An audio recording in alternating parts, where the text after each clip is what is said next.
I once knew a nigga whose real name was William. His primary concern was making $1 million, being the illest hustler that the world ever seen. He used to fuck movie stars and sniff coke in his dreams. A corrupted young mind at the age of 13. Nigga never had a father and his mom was a fiend. She put the pipe down, but for every year she was sober, her son's heart simultaneously grew colder. He started hanging out, selling bags in the projects, checking the young chicks looking for hit and run prospects. He was fascinated by material objects, but he understood money never brought respect. He built a reputation cause he could hustle and steal, but got locked once and didn't hesitate to squeal. So criminals he chilled with didn't think he was real. You see, me and niggas like this have never been equal. I don't project my insecurities on other people. He fiended for props like addicts with pipes and needles, and so he felt he had to prove to everyone he was evil. A feeble-minded young man with infinite potential, the product of a ghetto-bred capitalistic mental. Coincidentally, dropped out of school to sell weed, dancing with the devil, smoked until his eyes would bleed. But he was sick of selling trees and gave in to his greed.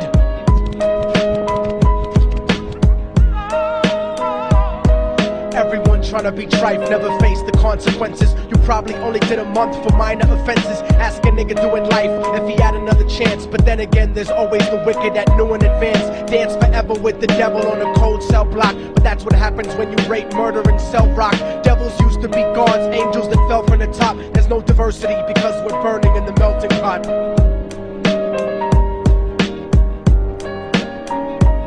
So Billy started robbing niggas, anything he could do to get his respect back in the eyes of his crew. Starting fights over little shit up on the block. Stepped up to selling mothers and brothers to crack rock. Working overtime, making money for the crack spot. Hit the jackpot and wanted to move up to cocaine. Fulfilling the Scarface fantasy stuck in his brain. Tired of the block niggas treating him the same.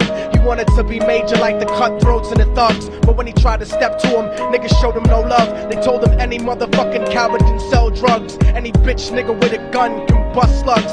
Any nigga with a red shirt can front like a blood. Even Puffy smoked the motherfucker up in the club. But only a real thug can stab someone till they die. Standing in front of them, staring straight into their eyes, Billy realized that these men were well guarded, and they wanted to test him before business started. Suggested raping a bitch to prove he was cold-hearted. So now he had a choice between going back to his life or making money with made men. Up in the sight, his dreams about cars and ice made him agree a hardcore nigga is all he ever wanted to be. And so he met them Friday night at 2:45.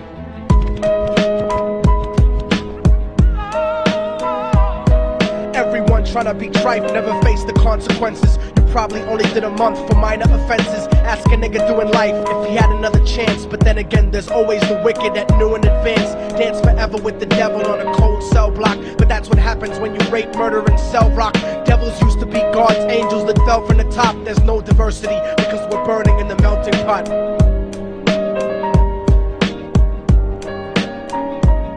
They drove around the project slow while it was raining, smoking blunts, drinking and joking for entertainment, until they saw a woman on the street walking alone, 3 in the morning, coming back from work on her way home. And so they quietly got out the car and followed her, walking through the projects. The darkness swallowed her. They wrapped her shirt around their head and knocked her onto the floor. This is it, kid, now you got your chance to be raw. So Billy yoked her up and grabbed the chick by the hair and dragged her into a lobby that had nobody there. She struggled hard, but they forced her to go up the stairs. They got to the roof and then held her down on the ground, screaming, "Shut the fuck up and stop moving around." The shirt covered her face, but she screamed and clawed. So Billy stomped on the bitch till he broke in her jaw. Them dirty bastards knew exactly what they were doing. They kicked her until they cracked her ribs and she stopped moving. Blood leaking through the cloth, she cried silently.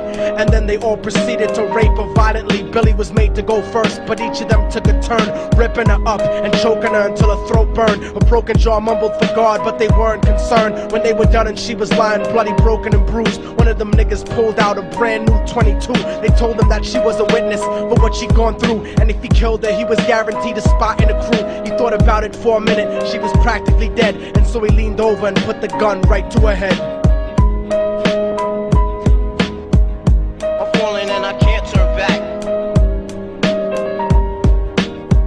I'm falling and I can't turn back. Right before he pulled the trigger and ended her life, he thought about the cocaine with the platinum and ice, and he felt strong standing along with his new brothers. Cocked the gat to her head and pulled back the shirt cover, but what he saw made him start to cringe and stutter, cause he was staring into the eyes of his own mother. She looked back at him and cried cause he had forsaken her. She cried more painfully. And when they were raping her, his whole world stopped. He couldn't even contemplate. His corruption had successfully changed his fate. And he remembered how his mom used to come home late, working hard for nothing, cause now what was he worth? He turned away from the woman that had once given him birth, and crying out to the sky cause he was lonely and scared. But only the devil responded cause God wasn't there. And right then he knew what it was to be empty and cold. And so he jumped off the roof and died with no soul. They say death takes you to a better place, but I doubt it. After that they killed his mother and never spoke about it. And listen, cause the story that I'm telling is true, cause I was there with Billy Jacobs and I raped his mom too. And now the devil follows me